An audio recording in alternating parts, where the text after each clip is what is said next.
Bu kitap, Speaktor'un yapay zeka sesleri kullanılarak oluşturulmuştur. 50'den fazla dilde insan benzeri seslendirmeler oluşturabilirsiniz. Gece Londra'nın üzerine çökerken, ay ışığıyla aydınlanan sokaklar uzun gölgeler oluşturuyordu. Genç çizer Walter Hartright, sakin akşamın tadını çıkararak annesinin evine doğru yürüyordu. Ayak sesleri kaldırım taşlarında usulca yankılanıyor, serin esintinin hafif fısıltısına ritim katıyordu. Havada nemli taşın toprak kokusuna karışan gece, Yosemite'nin tatlı rayhası vardı. Walter'ın aklı, Cumberland'deki Limerick malikanesinde alacağı yeni görevle meşguldü. Göğsünde heyecan ve endişe karışımı bir duygu çırpınıyordu. Taşra'da yeni bir hayata başlama fikri onu umutlandırsa da, içinde bir yerlerde rahatsız edici bir belirsizlik hissi vardı. Aniden gecenin sessizliği bozuldu. Gölgelerin arasından bir silüet belirdi. Ay ışığında adeta bir hayalet gibi cisimleşti. Baştan aşağı beyazlar içinde bir kadındı bu. Görünüşü o kadar ani, o kadar gerçeküstüydü ki Walter'ın nefesi kesildi. Kadın korkudan büyümüş gözleriyle ürkek bir ceylan gibi hareket ediyordu. Walter kendine gelemeden kadının titreyen eli omzuna dokundu. Bu temas Walter'ı elektrik çarpmış gibi sarstı. Kadın konuştuğunda sesi gece rüzgarıyla savrulan çaresiz bir fısıltı gibiydi. "Lütfen beyefendi," diye yalvardı, sözleri ağzından dökülürcesine. "Londra'ya gitmem lazım. Yardım eder misiniz? Az önce kaçtım. Nerede olduğumu bilmiyorum." Walter'ın kalbi hızla atıyor, ihtiyat ve merhamet arasında gidip geliyordu. Kadının sıkıntısı elle tutulur gibiydi, havada yoğun bir sis misali asılı duruyordu. Beyaz elbisesi ay ışığında parlıyor, ona neredeyse uhrevi bir görünüm kazandırıyordu. Hayaletimsi haliyle Londra'nın karanlık, düşünceli sokakları arasındaki tezat, tüyler ürpertici bir manzara oluşturuyordu. "Tabii," dedi Voltaire, sesi hissettiğinden daha kararlı çıkarak. "Size bir araba bulmama izin verin." Sokaklarda ilerlerken Voltaire, takip edildikleri hissinden kurtulamıyordu. Gölgeler kıpırdıyor, hareket ediyor ve ürkütücü şekillere bürünüyor gibiydi.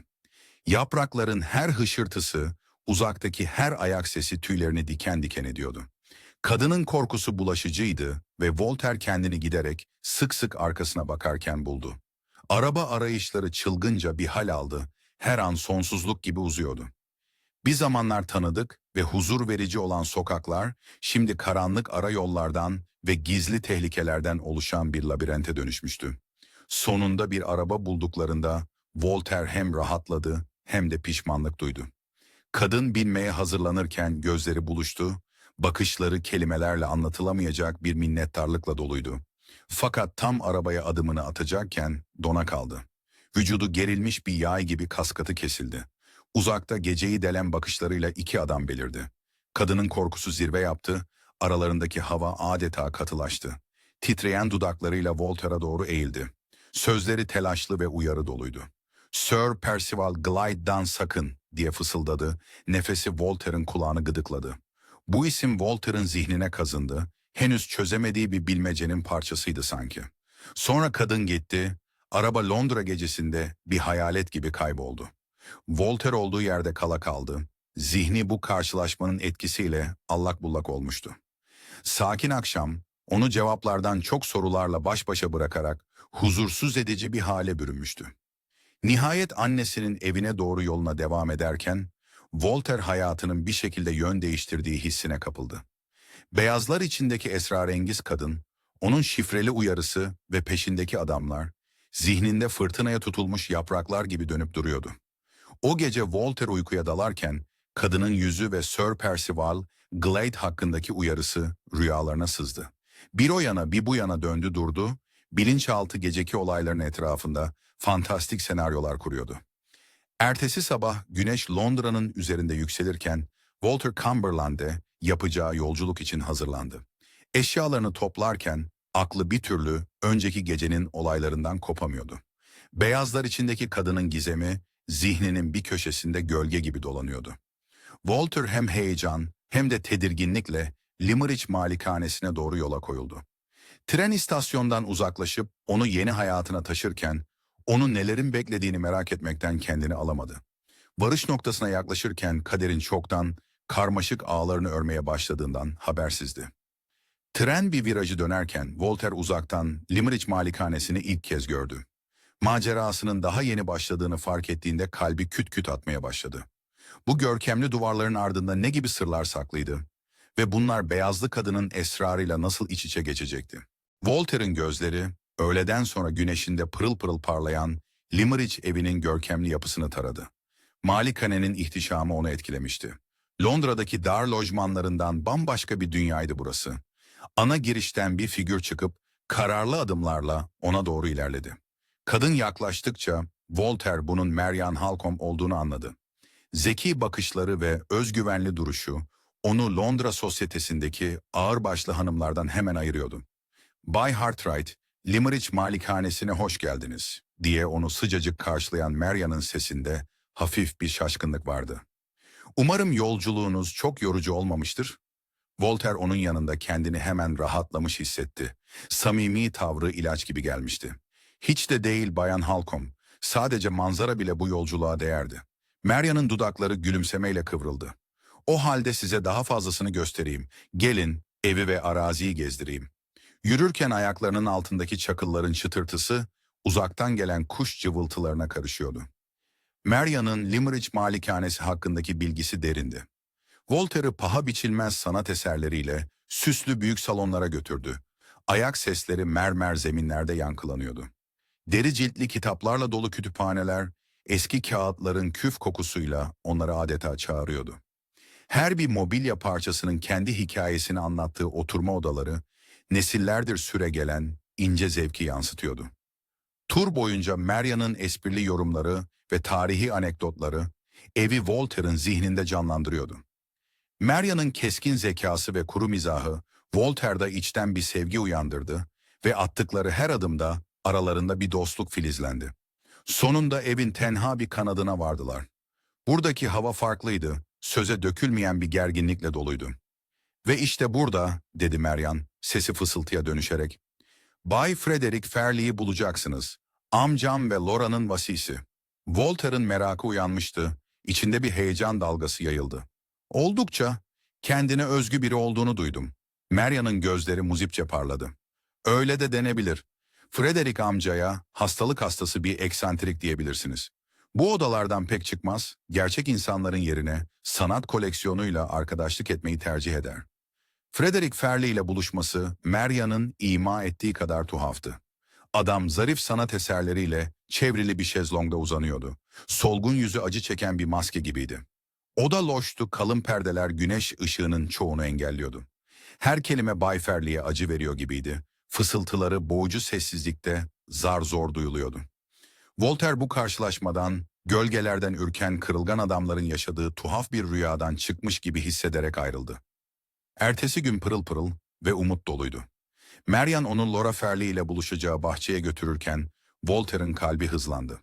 Açan çiçeklerin tatlı kokusu havayı dolduruyordu. Kelebekler ılık esintide dans ediyordu.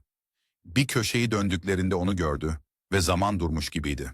Laura güllerin arasında duruyordu. Güneş ışığı altın sarısı saçlarına bir hale gibi vuruyordu. Walter bir an için nefesini tuttu, kalbi göğsünde çarpıyordu. Onu etkileyen sadece Laura'nın güzelliği değildi, gerçi Laura tartışmasız güzeldi. Londra'daki o uğursuz gecede karşılaştığı beyazlar, içindeki gizemli kadına olan şaşırtıcı benzerliğiydi. Laura'nın sıcak gülümsemesi kalbini eritirken bile o hayalet figürün anısı tüylerini diken diken etti. Laura ona dönüp gülümsediğinde Walter aralarında ani ve elektrikli bir bağ oluştuğunu hissetti. Sonraki günlerde hem Laura hem de Marian için çizim hocası rolüne alıştıkça bu kıvılcım sürekli bir aleve dönüştü. Kendilerini birbirlerinin arkadaşlığını ararken bahçede veya kütüphanede sessiz anları paylaşırken buldular. Laura'nın tatlı gülüşü ve keskin sanatsal bakışı Walter'ı büyülerken, sanat ve doğaya olan tutkusu Walter'da derin bir yankı uyandırıyordu. Aralarındaki artan çekim, uzun bakışmalarda ve her dokunuşta Walter'ın vücudunda elektrik akımı gibi hissettiren, bir an için fazla uzun süre birbirine değen ellerde kendini gösteriyordu. Ama bu filizlenen aşkın kenarlarında gölgeler gizleniyordu. Walter beyazlı kadının uyarısını aklından çıkaramıyor. Onun sözlerini her hatırladığında ürperiyordu.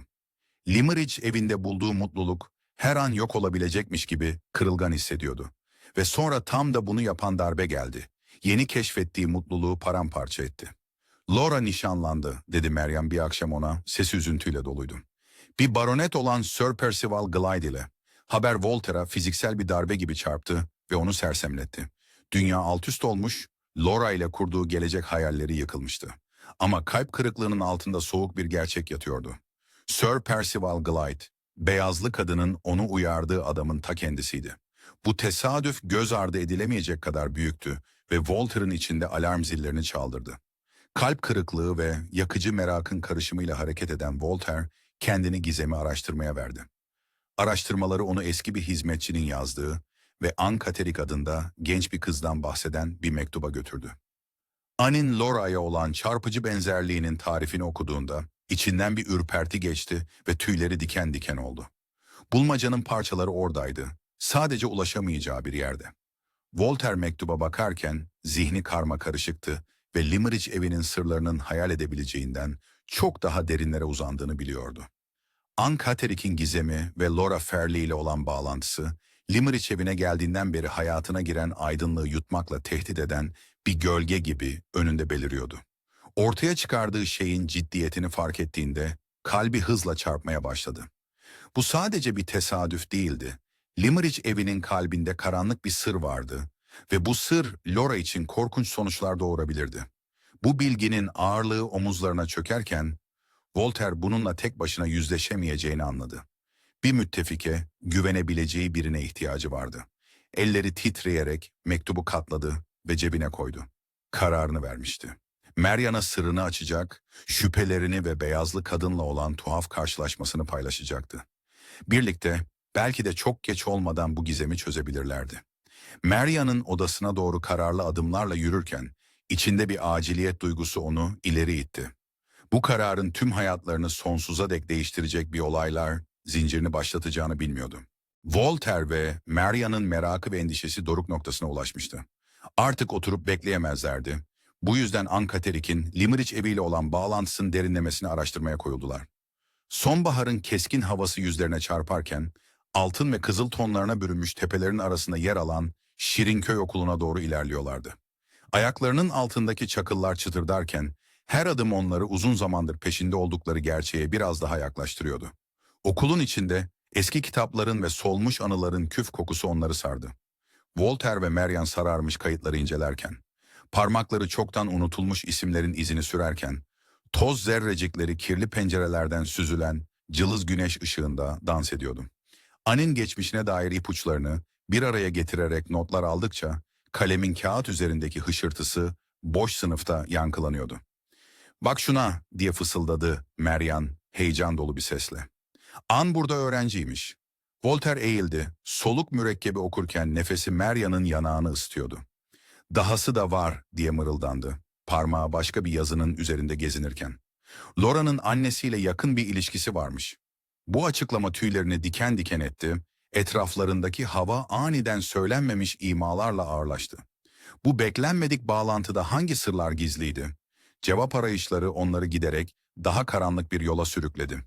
Her keşif, varlığından bile haberdar olmadıkları gölgeleri ortaya çıkaran ağır bir perdenin aralanması gibiydi. En rahatsız edici gerçek, derinlerden gelen bir canavar gibi ortaya çıktı.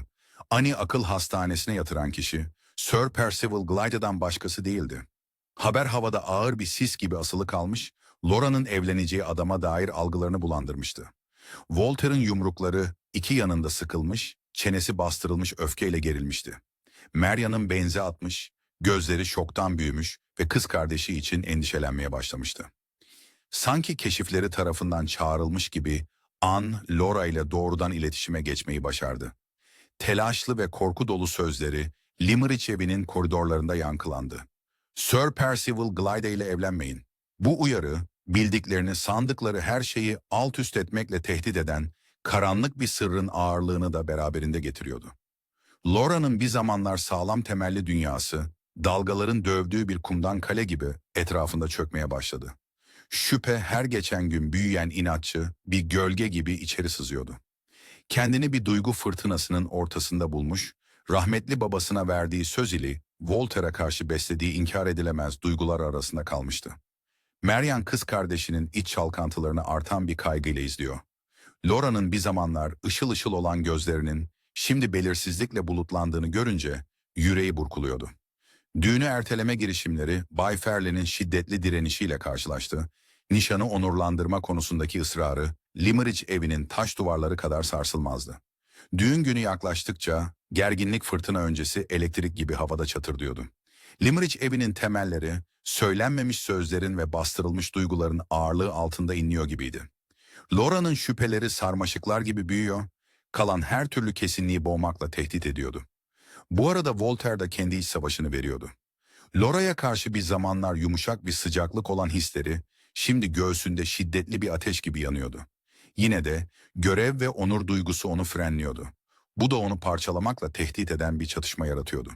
Kendini gece geç saatlere kadar Limerick evinin arazisinde dolaşırken buldu, serin hava zihnindeki karmaşayı yatıştırmak için pek bir işe yaramıyordu. Görünüşe göre kaderin onlarla işi henüz bitmemişti. Puslu bir akşam vakti, gölgeler malikanenin bahçesinde uzanırken, Voltaire bir kez daha Ankaterik'le karşılaştı. Bir hayalet gibi görünüyordu. Solgun ışıkta bembeyaz ve uhrevi, beyaz elbisesi duman gibi etrafında dalgalanıyordu. An, Voltaire telaşla seslendi. Ama ona ulaşamadan, dilinin ucundaki soruları soramadan, An karanlığın içinde kayboldu. Bu karşılaşma Voltaire'ı hayal kırıklığına uğratmış olsa da, kavrayışının hemen ötesinde dans ediyor gibi görünen gerçeği ortaya çıkarmaya her zamankinden daha kararlı hale getirmişti. Düğün için son hazırlıklar yapılırken Limerick evinin üzerine elle tutulur bir huzursuzluk çöktü. Sanki duvarlar içinde kopan fırtınayı hissedebiliyordu. Laura'nın bir zamanlar fısıltı halinde olan şüpheleri şimdi zihninde çığlık atıyor ve onu gece boyunca uyanık tutuyordu. Voltaire çelişkili duyguları ve görev bilinciyle boğuşurken kendini uçurumun kenarında duran bir adam gibi hissediyor, belirsizliğin uçurumu önünde uzanıyordu. Bir zamanlar çok net olan gelecek, şimdi önlerinde gizli tehlikeler ve belirsiz akıntılarla dolu, keşfedilmemiş bir deniz gibi uzanıyordu. Cevaplanmamış sorular ve artan gerilimle geçen bir günün daha güneşi batarken, Voltaire kendini bahçede tek başına dururken buldu. Kalbi imkansız bir kararın ağırlığıyla doluydu. Gecenin serin havası, Laura'nın varlığını acı tatlı hatırlatan gül kokularını taşıyordu. Derin ürpertici bir nefesle, her anı doyurulmamış bir özlem ve görev işkencesi halindeyken artık Limerick evinde kalamayacağını anladı. Etrafındaki gölgeler uzarken, Voltaire tüm hayatlarının akışını sonsuza dek değiştirecek bir seçim yaptı. Voltaire'ın kalbi paramparça olmuştu. Laura'ya karşı filizlenen aşkıyla boyun eğmeyen onur duygusu arasında kalmıştı. Bu iç çatışma onu Limerick evinden ayrılmak gibi acı verici bir karar almaya itmişti. Kararının ağırlığı omuzlarına çökmüştü. Marian'ı ararken adımları giderek ağırlaşıyordu. Genellikle huzur dolu olan kütüphane, şimdi kalbini açtığı sırdaşıyla konuşurken onu boğuyormuş gibiydi. Kelimeler bir set yıkılmışçasına, ham ve süzgeçsiz bir şekilde ağzından döküldü. Marian'ın genellikle keskin bakışları şimdi anlayış ve şefkatle yumuşamıştı. Eteklerinin hışırtısı, Walter'ın ateşli konuşmasına eşlik eden tek sesti. Nihayet sustuğunda, köşedeki büyük baba saatinin tik takları kulakları sağır edecek kadar yüksek geldi. "Doğru olanı yapıyorsun Walter," dedi Marian kısık sesle. "Tek onurlu yol bu." Marian'ın onayıyla güçlenen Walter en zor konuşma olan Laura ile vedalaşmaya hazırlandı. Bir zamanlar neşe dolu olan bahçe, şimdi buruk bir savaş alanına dönmüştü. Güllerin tatlı kokusu havada asılı kalıyor, asla yaşanamayacakları acımasızca hatırlatıyordu. Laura çiçeklerin arasında durmuş, batan güneşe karşı silüet olmuştu. Voltaire yaklaşırken, Laura'nın her zamanki parlak gözlerindeki hüznü görebiliyordu. Bu hüzün kendi karmaşık duygularını yansıtıyordu. Aralarındaki sessizlik, söylenmemiş sözler ve bastırılmış duygularla doluydu. "Marian'a her şeyi anlatacağına söz ver," diye ısrar etti Voltaire, sesi duygudan titreyerek. "Ve lütfen Sir Percival'a karşı dikkatli ol. Beyazlı kadının uyarısını unutma." Laura başını salladı, dudakları titriyor, söyleyemediklerini ele veriyordu. Aralarındaki mesafe hem çok uzak hem de çok yakındı. İkisi de aşmaya cesaret edemiyordu. Walter, Limerick'teki son günlerini Ankaterik hakkında bilgi toplamak için köyü karış karış dolaşarak geçirdi. Fısıltıların ve yarım yamalak anıların peşinde koşarken ayak sesleri taş döşeli sokaklarda yankılanıyordu. Ancak gizem çözülmez bir şekilde karanlıkta kalıyor. Onu cevaplardan çok sorularla baş başa bırakıyordu. Ayrılık sabahı acımasız bir güzellikle geldi. Gökyüzü Walter'ın kederli ruh haliyle alay edercesine pembe ve altın renklerine bürünmüştü. Marian'ı ön merdivenlerde beklerken buldu. Her zamanki soğukkanlılığına bir parça hüzün karışmıştı. Ona göz kulak ol diye yalvardı Walter. Sesi duygu yüklüydü. Onu koru. Marian onun elini sıkıca kavradı. Canım pahasına diye söz verdi. Sözlerinin ağırlığı aralarında asılı kaldı. Araba hareket edip tekerlekleri çakıl taşlarının üzerinde gıcırdarken Walter Limerick evine son kez baktı. Heybetli yapı sessizce duruyor. Pencereleri sabah ışığını dökülmemiş gözyaşları gibi yansıtıyordu. Her taş, her çimen bir anıyı saklıyor gibiydi.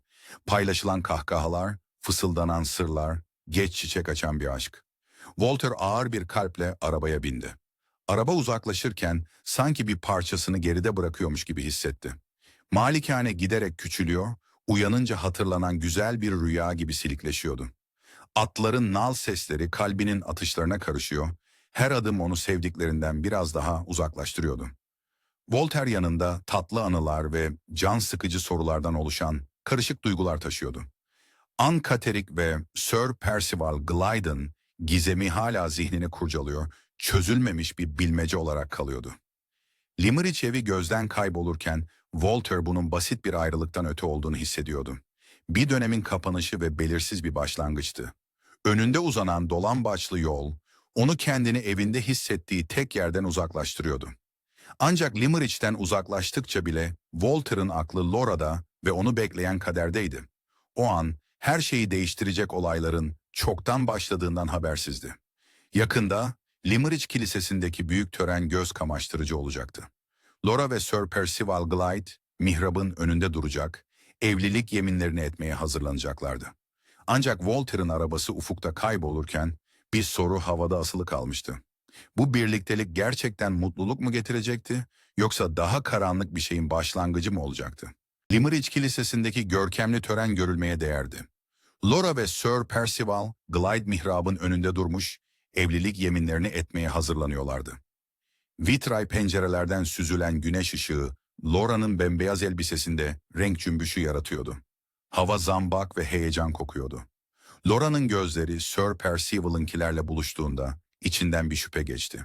Yutkundu, babasının son arzusu kulaklarında çınlıyordu. Laura sesi ipek hışırtısı ve konukların nefeslerinden zor duyularak "İstiyorum" diye fısıldadı. Kelimeler dilinde ağırlaşmıştı sanki. Onları söylemek her şeyi geri dönülmez kılmıştı. Kilisenin çanları neşeyle çalarken Laura'nın midesi kasılıyordu.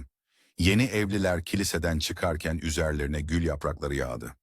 Narin yapraklar Laura'nın duvağına kırılgan umutlar gibi yapışmış, kolayca süpürülüp gitmişti. Çift hiç vakit kaybetmeden İtalya'ya balayına çıktı.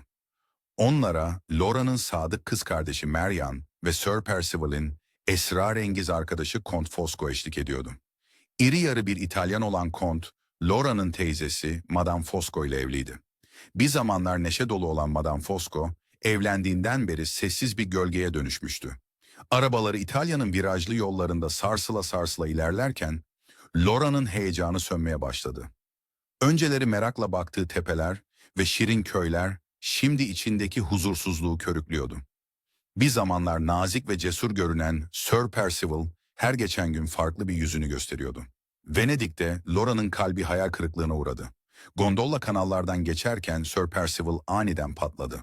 Laura yanlışlıkla onun yeni paltosuna su sıçratmıştı ve bir zamanlar sıcak bakan gözleri şimdi öfkeyle parlıyordu. "Seni beceriksiz" diye tısladı, kolunu sıkıca kavrayarak. "Hiçbir şeyi doğru dürüst yapamaz mısın?"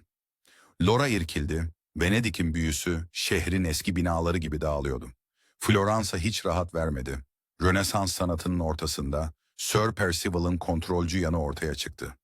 Laura'nın her hareketini, ne giydiğini, kiminle konuştuğunu dikte ediyor. Hayatını bir kement gibi sıkıyordu. "Bu akşam mavi elbiseyi giyeceksin" diye emretti. "Ses tonu kesin. Ve sana söylenmedikçe konuşmayacaksın. Anlaşıldı mı?" Laura başını salladı. Etrafını saran altın kafesi hissediyordu. Roma, Laura'nın paramparça olmuş hayallerinin hapishanesi olmuştu. Kolozyumun ihtişamı kendi esaretinin anıtı gibiydi. Marian'a sıkıca sarıldı, kız kardeşinin desteğiyle teselli buldu. Her daim uyanık olan Marian, olup biteni endişeyle izliyordu. Keskin gözleri, Sir Percival ile Kont Fosco arasındaki bakışmaları ya da Kont'un Laura'ya dikilen bakışlarını kaçırmadı. Kont'ta tedirgin edici bir şeyler vardı, tıpkı ağında bekleyen bir örümcek gibi. Bir akşam sarımsak ve gizem kokan Şirin bir trattoryada yemek yerlerken Marian Kont'un Sir Percival ile fısıldaştığını gördü. Kont'un sözleri alçak sesle söylense de bir komutan edasıyla konuşuyordu. Sir Percival başını sallıyor, yüzünde itaatkar bir ifade vardı. "Her şey hazır," diye mırıldandı Kont. Gözleri mum ışığında parlıyordu. Hiçbir şeyden şüphelenmeyecek. İşte o zaman Marian aralarındaki ilişkinin gerçek yüzünü gördü. Kukla ve kuklacı. Sırtından aşağı soğuk bir ürperti indi. Yolculukları sona ererken grup dinamikleri tamamen değişmişti. Bir zamanlar neşeli olan Laura kendi gölgesine dönüşmüştü. Sir Percival'ın kibar maskesi düşmüş, altındaki acımasız adam ortaya çıkmıştı. Ve Kont Fosco tatlı sözleri ve hesapçı bakışlarıyla yaklaşan bir fırtına gibi hepsinin üzerinde yükseliyordu. İngiltere'ye dönüş yaklaşmış, tanıdık bir ortam ama bilinmeyen zorluklar vaat ediyordu. Manş denizini geçecek gemiye bindiklerinde Marian'ın kararlılığı pekişti. Laura'yı ne pahasına olursa olsun koruyacaktı. Bu Sir Percival ve Kont Fosco'ya karşı durmak anlamına gelse bile. Dover kıyısı alışıldık sisiyle görünürken, Marian Sir Percival ile Kont arasındaki fısıltıya kulak kabarttı. "Blackwater Park hazır," diye mırıldandı Sir Percival. Her şey yerli yerinde. Kont'un cevabı Marian'ı ürpertti. "Mükemmel, oraya vardığımızda asıl oyun başlayacak." Marian'ın gözleri dehşetle açıldı. Blackwater Park'ta onları nasıl uğursuz planlar bekliyordu. Gemi limana yanaşırken Laura'yı koruma savaşının daha yeni başladığını biliyordu. Grubun yolculuğu İngiltere'ye dönüşleriyle sona erdi. Sir Percival'ın malikanesi Blackwater Park'a yerleştiler. Burası kısa süre içinde gerilimlere ve gizli hesaplara sahne olacaktı. Blackwater Park'ın heybetli kapılarına yaklaştıklarında Laura'nın içine bir kurt düştü. Malikane önlerinde beliriyor, gri taş duvarları cılız güneş ışığını yutuyordu sanki. Marian kız kardeşinin elini güven verircesine sıktı ama o bile üzerlerine çöken ağır bir önsezi duygusundan kurtulamadı. Günler geçtikçe Sir Percival'ın gerçek yüzü ortaya çıkmaya başladı. Cazibesi dökülüyor, altındaki çürümüşlük gün yüzüne çıkıyordu. Bir zamanların neşeli adamı gözlerinin önünde değişmiş, gülümsemesi alaycı bir ifadeye bürünmüş, gözleri hırsla sertleşmişti. Blackwater Park'ın havası, evin kendisi nefesini tutuyormuşçasına ağır ve bunaltıcı bir hal aldı. Bir öğleden sonra gerginlik doruğa ulaştı. Laura kendini çalışma odasında köşeye sıkışmış buldu, Sir Percival'ın iri cüssesi kapıyı kapatıyordu. Titreyen ellerinde bir belge tutuyordu, keskin kenarları dağınık görüntüsüyle tezat oluşturuyordu. "İmzala," diye hırladı, sesi alçak ve tehditkardı. "Hemen imzala ve tüm dertlerimiz bitsin." Laura'nın kalbi göğsünde gümbürdüyordu. Adamın nefesindeki konyak kokusunu alıyor, yüzünün çizgilerine kazınmış çaresizliği görebiliyordu.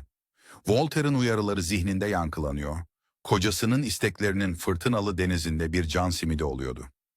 "Anlamadığım hiçbir şeyi imzalamam," diye fısıldadı. Sesi zar zor duyuluyordu ama kararlıydı. Sir Percival'ın yüzü öfkeyle buruştu. Kibarlık maskesi tamamen düşerek altındaki canavarı ortaya çıkardı. Hışımla dışarı çıktı, kapıyı öyle bir çarptı ki pencereler zangırdadı. Laura yere yığıldı, bacakları onu taşıyamaz olmuştu. Marian, Laura'nın gölgesi gibi peşinden ayrılmıyor, şahin gözleriyle her şeyi izliyordu. Kont Fosco'nun Sir Percival üzerindeki etkisinin artışını gözlemledi, aralarındaki fısıltılar ve bakışmalar zihninde alarm zillerini çaldırıyordu. Kötü bir şeyler döndüğünden emindi. Blackwater Park'ın bir zamanlar huzurlu salonları şimdi Sir Percival'ın öfke nöbetleriyle çınlıyordu. En ufak bir kıvılcımda öfkesi alevleniyor, hizmetçiler fare görmüş kediler gibi kaçışıyordu. Laura soldu ve içine kapandı, teselli için Marian'ın sarsılmaz desteğine sığındı. Bir gece rüzgar hüzünlü bir ruh gibi uğuldarken Laura Marian'a içini döktü. Titrek mum ışığında gözlerinde yaşlar parlıyordu. "Çok mutsuzum Marian," diye fısıldadı. "Ve Voltaire, onu hala seviyorum. Elimde değil." Marian kız kardeşine sımsıkı sarılmış, Laura'nın bedeninin sessiz hıçkırıklarla sarsıldığını hissediyordu. Kız kardeşine olan bağlılığı ile bu aşkın imkansızlığı arasında kalan Marian'ın kendi yüreği de sızlıyordu. Durum yeterince gergin değilmiş gibi geçmişten bir hayalet yeniden ortaya çıktı. Ölüm kadar solgun Ankaterik, Blackwater Park'ın eteklerinde gizlenirken görüldü. Onun varlığı gizeme yeni bir boyut kattı. Sir Percival hakkındaki sırrı daha da merak uyandırıcı ve ele geçirilemez kıldı. Kız kardeşini koruma içgüdüsüyle hareket eden Marian, Anne ile iletişim kurmaya çabaladı. Ancak her seferinde engellerle karşılaştı. Kont Fosco ve Sir Percival'ın dikkatli gözleri, araziye musallat olmuş kötü ruhlar gibi her yerdeydi. Günler geçtikçe Blackwater Park'taki hava daha da boğucu bir hal aldı. Duvarlar üzerlerine kapanıyor, hepsini bir yalan ve tehlike ağının içine hapsediyor gibiydi. Marian'ın Laura'nın büyük bir tehlike altında olduğuna dair inancı, Blackwater Park'ın temelleri kadar sağlam bir hal aldı. Gecenin bir yarısı, ev halkı uykudayken Marian masasında oturuyordu. Mum alevi titriyor, duvarlara ürkütücü gölgeler düşürüyordu. Laura'yı Sir Percival ve Kont Fosco'nun kurduğu tuzaktan kurtarmak için bir plan yaparken zihni hızla çalışıyordu. Kalemini mürekkebe batırırken ani bir esinti mumu söndürdü ve odayı karanlığa gömdü. Marian o karanlık anda odanın dışındaki koridorda yavaş ve kasıtlı bir şekilde yaklaşan ayak seslerini işitti. Gece Blackwater Park'ın üzerine bir öfke fırtınası kopardı. Yağmur malikanenin savunmasını yarmaya kararlı, sulu yumruklardan oluşan bir ordu gibi pencerelere vuruyordu. Gece Blackwater Park'ın üzerine öfkeli bir fırtına çöktü. Yağmur malikanenin savunmasını aşmaya kararlı bir ordu gibi pencerelere hücum ediyordu. Şimşek gökyüzünü öfkeyle yırtıyor, ardından evin temellerini sarsacakmış gibi gök gürültüsü gümbürdüyordu. Bu çalkantılı havada Marian'ın kalbi korku ve çelik gibi bir kararlılıkla çarparak balkona ilerledi. Çıplak ayaklarının altındaki soğuk taş bacaklarını ürpertti ama Marian bunu görmezden geldi. Kedi gibi sessizce hareket etti. Duvara yaslanırken geceliği ayak bileklerine dolandı. Rüzgar uğuldayarak onu ele verecekmiş gibi esiyordu ama Marian dimdik durarak gölgelere karıştı. Kulakları fırtınanın gürültüsüne rağmen aşağıdan gelen her sözü yakalamaya çalışıyordu. Sir Percival'ın kötü niyetli sesi fırtınayı yarıp geçti. Harika, Fosco. Ankaterik'in Laura'ya benzerliği sayesinde bu işi kolayca halledebiliriz. Kont Fosco'nun cevabı yumuşacıktı ama bir o kadar da ürkütücüydü. Kesinlikle, dostum. Laura'nın serveti bizim olacak ve kimse bundan şüphelenmeyecek. İki adam şeytani planlarını açıklarken Marian'ın kanı dondu. Plan hem acımasız hem de karmaşıktı. Zavallı Ankaterik'in Laura'ya benzerliğini kullanmayı içeriyordu. Her yeni bilgiyle Marian'ın azmi perçinleniyordu. Yumruklarını sıktı, tırnakları avuçlarına batıyordu. Onların başarmasına asla izin vermeyecekti. Saatler geçti, fırtına dinmek bilmiyordu. Marian'ın uzuvları soğuktan ve hareketsizlikten uyuşmuştu ama kıpırdamaya cesaret edemiyordu. Konuşmaların her ayrıntısı, her nüansı sonradan günlüğüne yazılmak üzere belleğine kazınıyordu. Öğrendiklerinin ağırlığı omuzlarına çökmüş, yorgunluğuna rağmen onu ayakta tutuyordu. Nihayet komplocular odalarına çekildiklerinde Marian titreyen bacaklarıyla odasına döndü. Soğuktan kaskatı kesilmiş parmaklarıyla kalemi tutarak duyduğu her kelimeyi çılgınca günlüğüne yazdı. Kalemin kağıt üzerindeki hışırtısı odanın sessizliğinde kulakları tırmalıyordu. Her sözcük etraflarını saran tehlikenin bir kanıtıydı. Fakat gecenin zorluğu onu yıpratmıştı. Şafak söküp gökyüzü pembe ve altın renklere büründüğünde Marian hastalığın ilk belirtilerini hissetti. Ateşi yükselmeye, zihni bulanıklaşmaya başlamıştı. Laura'nın güvenliğinin kendisine bağlı olduğunu bilerek tüm gücüyle direndi ama hastalık acımasızdı. Marian hasta yatağında kıvranırken günler birbirine karıştı. Ateşli zihni Laura'nın tehlikede olduğuna dair kabuslar görüyordu. Hizmetçiler sessizce gelip gidiyor, yüzlerinde endişe ve kayıtsızlık karışımı bir ifadeyle bakıyorlardı. Marian hastalığının bulanıklığı içinde artan yalnızlığını ve sevgili kız kardeşinin etrafındaki ağın sıkılaştığını hissetti. Laura yaklaşan tehlikeden habersiz günlerini Marian'ın başucunda geçiriyordu. Tatlı sesi, Marian'ın karmaşık düşünceleri arasında bir can simidi, yaklaşan karanlıkta bir ışık gibiydi. Ancak bu küçük teselli bile uzun sürmedi. Marian'ın durumu kötüleştikçe Laura kendini Sir Percival ve Kont Fosco tarafından giderek daha fazla dışlanmış buldu. Sahte endişeleri gerçek niyetlerini gizleyen incecik bir perdeydi. Bir zamanlar yardım umudu olan hizmetkarlar artık robotlar gibi evin içinde dolaşıyor, iradeleri Sir Percival ve Kont'un isteklerine boyun eğiyordu. Blackwater Park'taki hava, söylenmemiş gerilimlerle ağırlaşmış, her an patlayacak bir bomba gibiydi.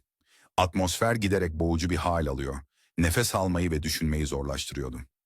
Bir an aklı başına gelen Maria'nın ateşli gözleri, yatağının yanında duran günlüğüne takıldı. Sırrının ne kadar savunmasız olduğunu fark ettiğinde, ateşinden bağımsız bir ürperti hissetti. Kalbi hızla çarpıyor, panik boğazını sıkıyordu. Ancak harekete geçemeden bilinç yine bulandı ve sayıklamaların derinliklerine gömüldü. Kont Fosco, kalın halının üzerinde kedi gibi sessizce hasta odasına süzüldü. Keskin ve hesapçı gözleri günlüğe takıldı. Soğuk gözlerine asla yansımayan zafer dolu bir gülümsemeyle günlüğü aldı, parmakları sanki değerli bir hazineymiş gibi kapağını okşadı. Elindeki ağırlık ona zafer tadı veriyordu. Maria'nın ateşi yükselirken, kız kardeşinin kaderi pamuk ipliğine bağlıyken, Kont Fosco rahat bir koltuğa oturdu ve okumaya başladı. Her sayfada gülümsemesi genişliyor, daha da ürkütücü bir hal alıyordu. Oyunun kuralları değişmişti ve şimdi Maria'nın keşfettiği bilgilerle donanmış olarak o ve Sir Percival hain planlarını hızlandırabilirlerdi. Yalnız ve çaresiz kalan Laura kendini belirsizlikler içinde kaybolmuş hissetti. Maria'nın hasta yatağına düşmesi ve ev halkının ona sırt çevirmesiyle kocası ve kontun entrikalarına karşı her zamankinden daha savunmasız kalmıştı. Maria'nın durumu kötüleştikçe komplocuların sinsi planlarını uygulamaları için zemin hazırlanmış, Laura tam hedeflerinin ortasına oturmuştu. Dışarıdaki fırtına nihayet dinmişti ama Blackwater Park'ın duvarları arasında yeni bir fırtına kopuyordu. Gece bir kez daha çökerken evin üzerine ürkütücü bir sessizlik çöktü. Ancak gölgelerin içinde görünmez güçler harekete geçiyor, ölüm kalım meselesi olan bir oyun için taşlar diziliyordu. Ateşli rüyalarında Marian uyanmak, kız kardeşini kapının ardında bekleyen tehlikeye karşı uyarmak için çaresizce çırpınıyordu. Blackwater Park'ın havası, yalnızca Maria'nın zorlu nefes alışverişleriyle bozulan, boğucu bir sessizliğe bürünmüştü. Hasta odasının dışında, koridorlarda yankılanan ayak sesleri yaklaşan felaketin ağırlığını taşıyordu. Blackwater Park'ın havası, yalnızca Maria'nın güçlükle aldığı nefeslerle bozulan boğucu bir sessizliğe bürünmüştü. Hasta odasının dışında, koridorlarda yankılanan ayak sesleri yaklaşan felaketin ağırlığını taşıyordu. Sir Percival'ın gözleri Laura'ya yaklaşırken kötücül bir parıltıyla doluydu. Sesinde sahte bir endişe vardı. "Canım," diye mırıldandı. "Londra'ya yapacağın bir gezintinin sana iyi geleceğini düşünüyorum. Temiz hava ve ortam değişikliği moralini yükseltebilir." Yatağa bağlı kız kardeşi için endişeden kalbi sıkışan Laura, tereddüt ettikten sonra isteksizce kabul etti. Laura'nın haberi olmadan kader çoktan acımasız elini uzatmıştı. Londra'nın kalabalık sokaklarında Laura'nın esrarengiz benzeri Ankateri kalp yetmezliğinden can vermişti. Onun ölümü Sir Percival ve Kont Fosco'nun sinsi planının karmaşık düzeneğindeki bir çarktan ibaretti. İki adam deneyimli avcıların titizliğiyle hareket ediyordu. Anne'nin cansız bedeni özenle hazırladıkları oyunun ürkütücü bir sahne dekoru oldu. Kasvetli bir Londra ikindisinin örtüsü altında onu Laura'nın adını taşıyan bir mezara gömdüler. Tabutun üzerine atılan toprağın gümbürtüsü sanki gerçeğin diri diri gömülüşünün sesini yankılıyordu. Bu sırada Laura kendini uyanıkken gördüğü bir karabasanın içinde buldu. Sert eller onu zorla bir arabanın arkasına bindirirken dünya başının etrafında dönüyordu. Bir akıl hastanesinin ürkütücü kapılarına getirildiğinde şaşkınlık yüzünde derin izler bıraktı. Demir parmaklıklar arkasından kapanarak kaderini mühürledi. "Bir yanlışlık olmalı," diye haykırdı Laura, sesi çaresizlikten çatlıyordu. "Ben Laura Glyde'ım, ankaterik değil." Ancak yakarışları sağır kulaklara çarptı. Hasta bir zihnin saçmalıkları olarak göz ardı edildi. Akıl hastanesinin soğuk, steril duvarları onu kuşatmıştı sanki. Her gün yeni korkular getiriyordu. Sert muameleler, kayıtsız yüzler ve diğer hastaların çığlıklarının bitmeyen uğultusu. Laura sonbahar rüzgarında savrulan yapraklar gibi benliğinden bir parçanın kayıp gittiğini hissediyordu. Tımarhanenin baskıcı duvarlarının dışında Sir Percival rolünü tüyler ürpertici bir ustalıkla oynuyordu. Genellikle soğuk ve hesapçı olan gözleri, şimdi ölen karısının yasını tutarken timsah gözyaşlarıyla dolup taşıyordu. Aldatmacayı pekiştirmek için her ayrıntısı özenle planlanmış, kasvetli bir cenaze töreni düzenledi. Kont Fosco toplum içinde durgun sulardaki bir köpek balığı gibi hareket ediyor, çekiciliğinin altında gizlenen tehlikeyi saklıyordu. Her ustaca yerleştirilmiş söz ve hesaplanmış hareketle en şüpheci zihinleri bile tuzağa düşürecek kadar karmaşık yalanlardan oluşan bir ağ örüyordu. Acımasız aldatmaca ortaya çıktıkça Laura'nın büyük serveti Sir Percival'ın açgözlü ellerine geçti. Ceplerindeki altının ağırlığı kalan her türlü vicdan azabını bastırıyor gibiydi. Marian tecrit edilmiş hasta odasında kız kardeşinin korkunç kaderinden habersiz kaldı. Kanatları kırpılmış bir kuş misali dünyadan uzak tutuldu ve Laura'nın nerede olduğu konusunda özenle hazırlanmış yalanlarla avutuldu. Bir zamanlar endişe kaynağı olan hastalığı, komplocuların elinde kullanışlı bir araca dönüşmüştü. Günler haftaları kovaladı ve Laura'nın umudu fırtınadaki bir mum alevi gibi söndü. Akıl hastanesi onun dünyası haline geldi, gerçek benliğinin her an biraz daha kaybolduğu kabus dolu bir diyar. Bu karmaşa ve umutsuzluk denizinde onların da yitip gitmesinden korkarak geçmiş yaşamına dair anılarına çaresizce sarıldı. "Ben Laura'yım," diye fısıldardı gecenin karanlığında kendi kendine. Sesi tımarhanenin eski kemiklerinin gıcırtısından zar zor duyuluyordu. "Ben Laura'yım, ben Laura'yım." Bu tekrar onun can simidi haline geldi. Yeni gerçekliğinin uçurumunda kendini tamamen kaybetmesini engelleyen tek şeydi. Laura'nın hayatının bir zamanlar umutlarla dolu olan sayfası, şimdi trajedinin mürekkebiyle yazılmış gibi görünürken, zayıf bir umut ışığı belirmeye başladı. Hasta odasında Marian'ın parmakları kıpırdıyor, bilinci yavaş yavaş yerine gelirken göz kapakları titriyordu. Hastalığın sisi dağılmaya başladı ve beraberinde bir şeylerin çok ama çok yanlış gittiğinin farkına varmasını getirdi. Marian'ın ağır hastalıktan iyileşme süreci zorlu bir yolculuktu. Gücü yavaş yavaş yerine geldikçe, Laura'nın korkunç kaderinin acı gerçeği de zihninde belirginleşiyordu. Bu bilgi omuzlarına ağır bir yük gibi çökmüş, onu yeniden umutsuzluğun kucağına itmekle tehdit ediyordu. Ancak içinde yanan kararlılık ateşi, zayıflığın son izlerini de silip süpürdü. Marian, her ipucunun peşine düşerken Londra'nın kalabalık sokakları bulanık bir yüzler ve sesler yığınına dönüştü. Her çıkmaz, sokak ve boşa çıkan umut azmini bileyliyor. Onu daha da hırsla ilerlemeye itiyordu. Uyku lüks haline geldi, yemekse sık sık unutulan bir ayrıntıya dönüştü. Şehir sanki ona karşı komplo kurmuşçasına, dolambaçlı sokakları ve kalabalık caddeleriyle Laura'nın izini gizliyordu. Günler haftaları kovaladı, Marian'ın gözlerindeki boşluk derinleşirken elleri yorgunluktan titriyordu. Derken umudun ışığı karanlığı yardı. Laura'nın tutulduğu akıl hastanesi, özgürlüğü alay edercesine, taş ve demirden örülmüş acımasız bir kale olarak karşısına dikildi. Heybetli duvarları ve parmaklıklı pencereleri Marian'ın tüylerini ürpertti ama kendini olacaklara hazırladı. Marian kurnazlık ve irade gücüyle Laura'yı kurtarmayı başardı. Gecenin karanlığında kaçarken kalbi güm güm atıyor, takipçilerinin ayak sesleri çoktan kaybolmuş olsa da kulaklarında yankılanmaya devam ediyordu. Kız kardeşler kendilerini Londra'nın yoksul bir mahallesinde, dar sokaklar ve harap binalardan oluşan bir labirentin içinde buldular. Küçük, soğuk bir odada büzüşmüş, her çıtırtıda irkiliyorlardı. Sir Percival ve Kont Fosco'nun hayaleti zihinlerini ele geçirmiş, her gölgeyi potansiyel bir tehlikeye dönüştürüyordu. Hayatta kalmak, her anı gerilim dolu, günlük bir savaşa dönüştü.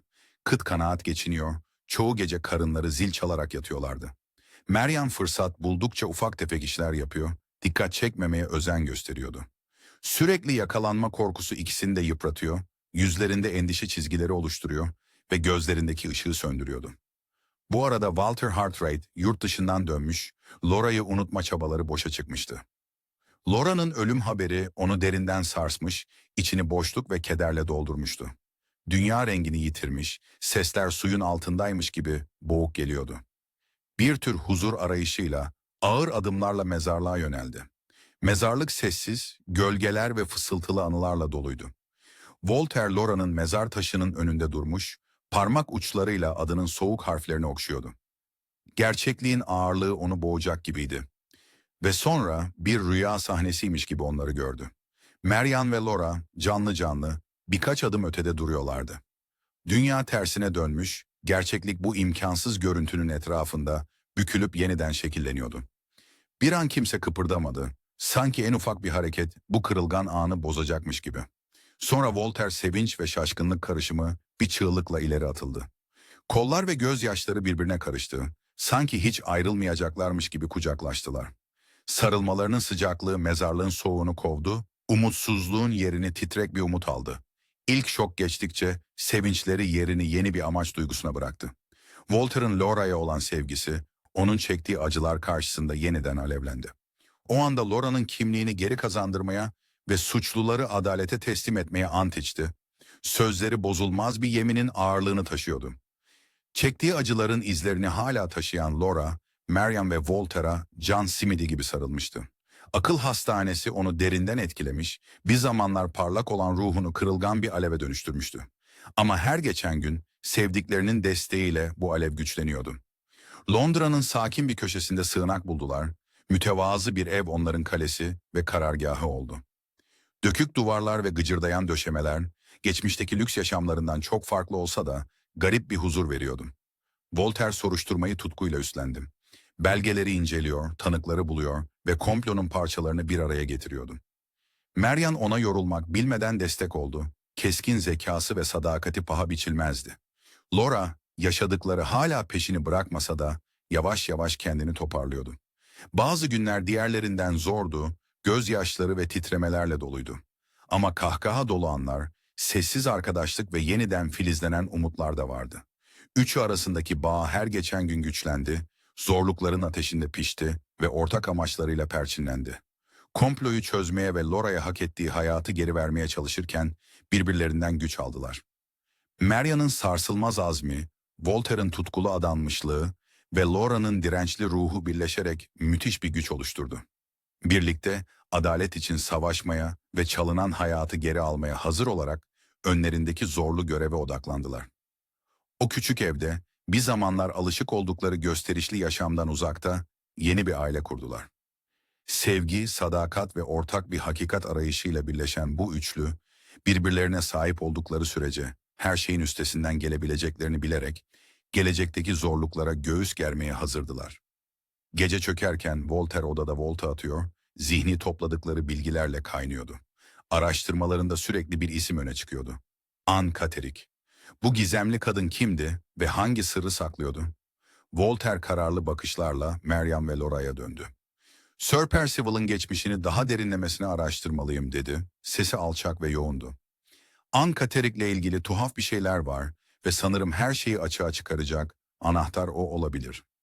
Bu kararın azimlerini daha önce hiç olmadığı kadar sınayacak olaylar, zincirini başlatacağını bilmiyorlardı. Walter Hartwright, Sir Percival'ın gizli geçmişini ortaya çıkarmak için yola koyuldu. Titizlikle yürüttüğü araştırması, Anne Catterick'in her şeyi alt üst edebilecek bir sır sakladığı bilgisine dayanıyordu. Yol onu İngiltere kırsalının engebeli tepelerinde yer alan ıssız bir köye götürüyordu. Walter'ın arabası bozuk yolda sarsılarak ilerlerken manzara giderek daha vahşi ve esrarengiz bir hal alıyordu. Tepelerin arasındaki çukurlara çöken sis, adeta doğanın sırları gizlemek için komplo kurduğu izlenimini veriyordu. Köy gözlerinin önünde canlanıverdi. Saz damlı evler birbirine sokulmuş, pencereleri meraklı gözler gibi parlıyordu. Arnavut kaldırımlı sokaklar, yüzyılların ayak izleri ve fısıltılarıyla cilalanmış gibi evlerin arasında kıvrılıyordu.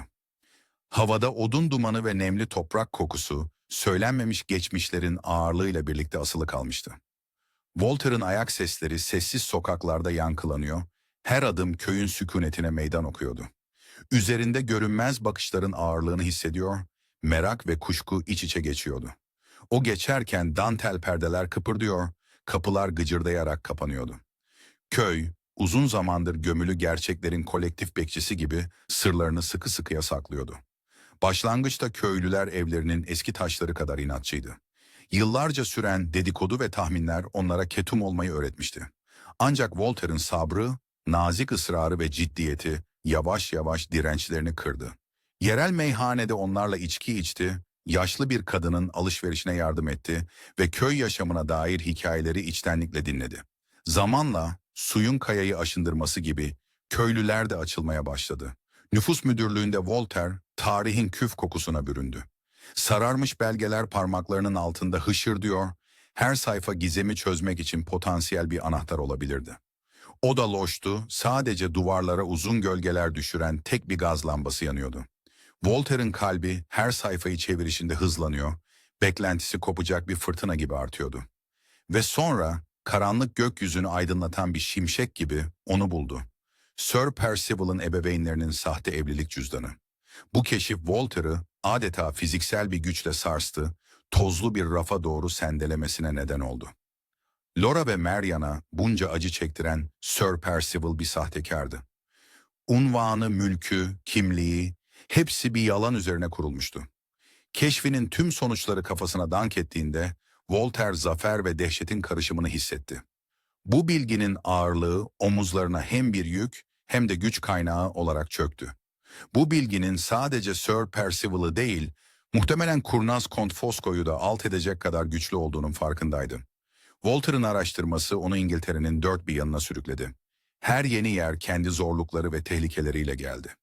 Londra'da kendini dar bir sokakta buldu. Sis o kadar yoğundu ki elini yüzünün önünde zor seçebiliyordu. Gaz lambasının ışığında aniden parlayan bir bıçak, kalbinin ağzına gelmesine neden oldu. Kıl payı kurtuldu, labirent gibi sokaklarda koşarken peşindekinin ayak sesleri arkasında yankılanıyordu. Tüm zorluklara rağmen Walter'ın Laura'ya olan aşkı bir fener gibi yanıyor, en karanlık anlarda ona yol gösteriyordu. İçine şüphe düştüğünde gözlerini kapatıp Laura'nın yüzünü hayal ediyor, onun nazik ruhundan güç alıyordu. Onu Marian'ın yanında güvende, yavaş yavaş kendine gelirken sert bir kıştan sonra baharın ilk çiçekleri gibi gülümsemesinin geri döndüğünü düşündü. Walter Sir Percival'ın dolandırıcılığının tüm boyutlarını bir araya getirdikçe riskler daha da belirginleşti. Bu sadece Laura'nın geleceğiyle ilgili değil, yıllardır süren bir sahtekarlığın ortaya çıkarılmasıyla ilgiliydi. Son yüzleşmenin yaklaştığını fark ettikçe bu bilginin ağırlığı ona hem güç veriyor hem de ürpertiyordu. Walter her yeni kanıtla gerçeğe biraz daha yaklaşıyor. Kalbi umut ve korkunun karışımıyla çarpıyordu. Hesaplaşma anının yaklaştığını, her şeyi değiştirecek o anın geldiğini biliyordu. Gece çöktüğünde Voltaire kendini köyün kenarında, kararan gökyüzüne karşı eski kilisenin silüetine bakarken buldu. Elleri lanet olası kanıtları kavruyor, kağıtlar önemlerinin ağırlığıyla yanıyor gibiydi. Yarın Sir Percival'ı gerçeklerle yüzleştirecekti.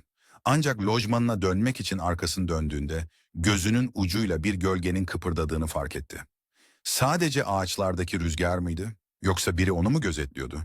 Walter'ın nabzı hızlandı ve bir sonraki adımının şimdiye kadarki en tehlikeli adımı olabileceğini anladı. Voltaire köy kilisesine yaklaşırken kalbi hızla çarpıyordu. Sir Percival'ın sahtekarlığını kanıtlayan delillerle donanmıştı ve bu bilgi ona güç veriyordu. Eski taş duvarlar önünde beliriyor, yıpranmış yüzeyleri solan ışıkta uzun, uğursuz gölgeler oluşturuyordu. Soğuk bir rüzgar mezarlıktan geçerek otları hışırdatıyor, küf ve çürüme kokusunu taşıyordu. Voltaire titreyen elleriyle ağır ahşap kapıyı açtı. Gıcırdayan menteşeler sessizliği bozdu ve Voltaire'ın tüyleri diken diken oldu. İçerisi eski kitapların, yanan mumların ve asırlık duaların kokusuyla doluydu. Mumların titrek ışığı yıpranmış sıraların üzerinde dans ediyor, anın ciddiyetine uygun uhrevi bir hava yaratıyordu. Sunağın yanında Sir Percival duruyordu. Yüzünde kibirli bir ifade vardı. Voltaire yaklaştıkça aralarındaki gerilim artıyordu. Her adımı boşlukta yankılanıyor, yüzleşme anının yaklaştığını haber veriyordu. "Seni buraya getiren ne heart rate?" diye alay etti Sir Percival, sesi duvarlarda yankılanarak. Voltaire'ın sesi içindeki fırtınayı ele vermeden sakin çıktı. "Gerçek, Sir Percival, saklamak için çabaladığınız gerçek." Voltaire kanıtlarını sunarken Sir Percival'ın yüzünün çöktüğünü gördü. Adamın gözleri köşeye sıkışmış bir hayvan gibi çılgınca bakınıyordu. Alnında ter birikmişti, elleri gözle görülür şekilde titriyordu. "Hiçbir şey bilmiyorsun," diye tükürdü Sir Percival ama sesindeki titreme paniğini ele veriyordu. Sir Percival çaresizce sahte kayıtların tutulduğu kilise odasına yöneldi. Voltaire onun elindeki kibriti görünce yüreği ağzına geldi. Zaman durmuş gibiydi, her an sonsuzluğa uzanıyordu. "Hayır," diye haykırdı Voltaire, sesi telaştan titreyerek. Ama artık çok geçti. Alevler bir anda eski bir belgeyi sardı ve yangın hızla yayıldı. Dumanlar kiliseyi kaplamış, kutsal mekanı cehenneme çevirmişti. Keskin koku Walter'ın burnunu yakıyor, gözlerini yaşartıyor ve nefesini kesiyordu. Sir Percival'ın zafer kahkahası duman yoğunlaştıkça öksürüğe dönüştü. Walter sıcağı ve boğucu havaya rağmen ona ulaşmaya çalıştı. Ama alevler aşılmaz bir engel oluşturmuştu. Kötücül bir neşeyle dans eden turuncu ve kırmızı bir duvar. "Sir Percival!" diye bağırdı Walter boğuk bir sesle. "Çıkmalıyız buradan." Fakat kader başka türlü yazmıştı. Yanan bir kiriş kulakları sağır eden bir çatırtıyla düştü ve Sir Percival'ın kaçışını engelledi. Dehşet çığlıkları kısa sürede alevlerin uğultusunda kayboldu. Gözleri dumandan ve akamayan yaşlardan yanan Voltaire geri çekilmek zorunda kaldı. Sir Percival'ın son anlarının görüntüsü zihnine kazınmıştı. Kilise yanarken Voltaire dışarıda durmuş, alevlerin binayı ve bunca acıya sebep olan adamı yutmasını izliyordu. Yangın Voltaire'ın içindeki kararlılığı yansıtıyor gibiydi. Adalet arayışı henüz bitmemişti. Sir Percival'ın dramatik ölümüyle birlikte Voltaire'ın hedefi asıl kukla ustası Kont Fosco'ya kaymıştı. Londra yolculuğu, her hamlesi onu nihai hesaplaşmaya yaklaştıran devasa bir satranç oyununu andırıyordu. Trenin penceresinden görünen kırsal manzara, Voltaire'ın zihnindeki karmaşayla tezat oluşturuyordu. Londra'nın kalabalık sokakları ve yüksek binaları, Voltaire'ın geride bıraktığı sakin köye göre büyük bir değişiklikti. Şehrin enerjisi etrafında dalgalanıyor, sesler ve kokular duyularını köreltiyordu. Fosco'yu sıradan görünümlü bir konağa kadar takip etti, mütevazı dış cephe, ev sahibinin kurnazlığını gizliyordu. Karşılaşmaları bir zeka savaşıydı. Fosco'nun yumuşak cazibesi, Voltaire'ın sarsılmaz kararlılığıyla çarpışıyordu. Oda gerginlikle doluydu. Her kelime hesaplanmış bir hamleydi. Kanıtlar arttıkça Fosco'nun kibar maskesin düşmeye başladı ve altındaki köşeye sıkışmış tilki ortaya çıktı. "Oyunu iyi oynadınız Bay Hartright," dedi Fosco. Sesi hayranlık ve acıyla karışıktı. "Ama korkarım çıkmaza girdik." Walter öne eğildi, gözlerini Fosco'dan ayırmadan. "Öyle sayılmaz Kont. Sizde ihtiyacım olan bir şey var. Laura hakkındaki gerçek." Fosco'nun gözleri, gizli tehlikeleri kollarcasına endişeyle etrafı taradı. "Gerçeğin bir bedeli var dostum. İngiltere'de kalırsam canımdan olurum." Bir anlaşmaya varıldı. Fosco'nun itirafı karşılığında ülkeden güvenle çıkmasına izin verilecekti. Voltaire, Fosco'nun kaleminin kağıt üzerinde dans edişini izlerken zafer ve tedirginlik karışımı duygular hissetti. Adalet yerini bulmuştu ama bunun bedeli ne olacaktı? Fosco ardında sadece söylentiler bırakarak bir hayalet gibi İngiltere'den sıvıştı. Voltaire, Laura'nın kimliğini geri getirmenin ve bu kabusa son vermenin anahtarı olan itirafı sıkıca tutuyordu. Kağıt ellerinde ağırlaşmış, hayatları değiştirecek bir güçle yüklenmişti. Haftalar geçti ve hayat yeni bir düzene oturmaya başladı. Londra'yı saran sis, şehri gizemle örtüyordu. Derken Paris'ten beklenmedik bir haber geldi. Fosco ölü bulunmuştu, cesedi acımasız bir sonun izlerini taşıyordu.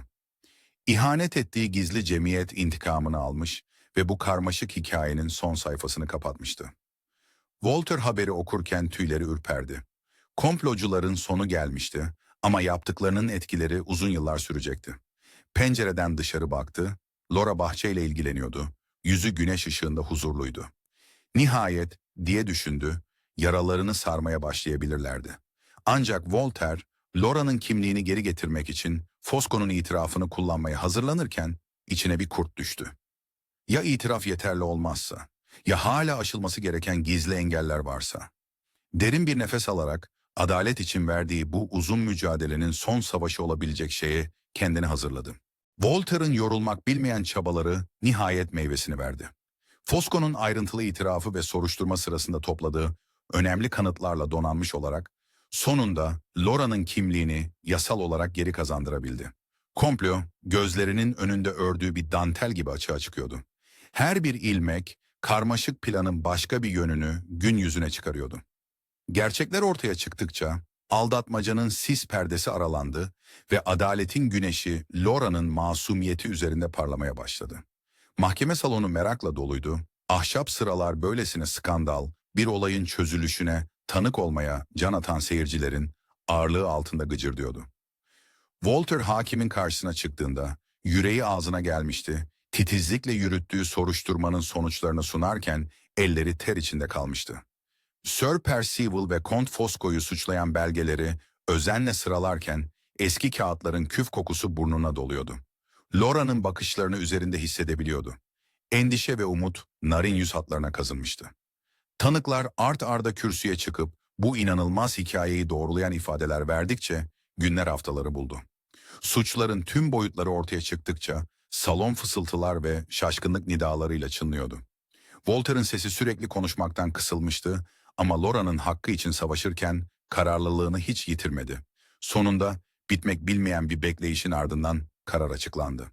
Yargıcın tokmağı komplonun son kırıntılarını da dağıtacakmış gibi gümbürdedi. Laura'nın serveti ve toplumdaki konumu iade edildi. Uzun zamandır omuzlarında taşıdıkların adaletsizliğin yükü kalktı ve derin bir oh çektiler. Adliyeden çıktıklarında parlak güneş ışığı yüzlerinde bir nimet gibi hissedildi. Walter Laura'ya döndü, gözleri söze gerek kalmadan anlaştı. Yaşadıkları zorluklar kelimelerle anlatılamayacak kadar güçlü bir bağ oluşturmuştu aralarında. Elini uzattı, teninin sıcaklığını hissetti. Bu basit dokunuş aşklarını ve sadakatlerini anlatıyordu. Düğünleri kır çiçekleriyle süslenmiş küçük bir kilisede sade bir törenle yapıldı. Güllerin ve zambakların kokusu havayı doldurmuş, yakındaki derenin şırıltısına karışmıştı.